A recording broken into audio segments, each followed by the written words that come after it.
স্বার্থপরীরা পেট্রোলের দাম 2006 সালে 50 থেকে এখন 2026 সালে 100 টাকা করে গেছে, সেটা খেয়াল করেছে ঠিক। কিন্তু 1947 সালে মুসলিম জনসংখ্যা 3 কোটি, এখন 2026 সালে 40 কোটি ছাড়িয়ে গেছে, সেটা খেয়াল করেনি। 2046 সালে মাত্র 6টা মুসলিম দেশ ছিল, সেটা 2026 সালে 57টা গিয়ে পৌঁছেছে, সেটা কেউ খেয়াল করেনি।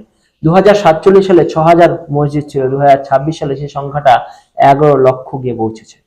1947 সালে 34,000 গুরুকুল ছিল, কিন্তু এখন 2026 সালে মাত্র 3টা গুরুকুল আছে, সেটা কেউ খেয়াল করেনি। এক সময় পুরো বিশ্বে যখন কোনো শিক্ষা ব্যবস্থা ছিল না, তখন গুরুকুলের মাধ্যমে শিক্ষা দেওয়া হতো, আর 10টা রাজ্যে হিন্দুরা সংখ্যালঘুতে পরিণত হয়েছে, সেটা খেয়াল করেনি। পশ্চিমবঙ্গ, কেরালা ও হায়দ্রাবাদে কিভাবে হিন্দুরা অত্যাচারিত হচ্ছে, মেয়েরা লাভ জিহাদের শিকার হচ্ছে, হিন্দুদের ধর্মান্তরিত করা হচ্ছে, মুসলিমরা হিন্দুদের মন্দির ভাঙছে, সেগুলো কেউ খেয়াল করেনি। পশ্চিমবঙ্গে সব থেকে বেশি হিন্দু মেয়েদের মুসলিম ছেলেরা লাভ জিহাদ করে ধর্মান্তরিত করেছে, আর কেরালায় মেয়েদের ধর্মান্তরিত করার পর জঙ্গি সংগঠনে যোগ দিতে বাধ্য করা হচ্ছে। আস্তে আস্তে ভারত ইসলামীকরণের দিকে এগিয়ে যাচ্ছে, আর হিন্দুরা সামান্য সুযোগ সুবিধা পাওয়ার জন্য, নিজেদের ভালোর জন্য ভবিষ্যৎ প্রজন্মকে কোথায় ঠেলে নিয়ে গেছে। শুধু ফ্রি কারেন্ট, চাল ডাল, 1,000, 1,500, 2,000 টাকা ভাতা পাওয়ার জন্য এত নিচে নেমে গেছে।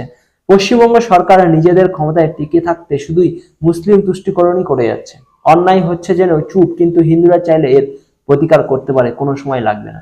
কিন্তু দুর্ভাগ্যের বিষয়, সামান্য ভাতা ভিক্ষা পাওয়ার জন্য হিন্দু একত্রিত নয়, কারণ স্বার্থপর হিন্দুরা কাণ্ডজ্ঞানহীন। দেশের ক্ষতি কিন্তু হতে দেওয়া যাবে না।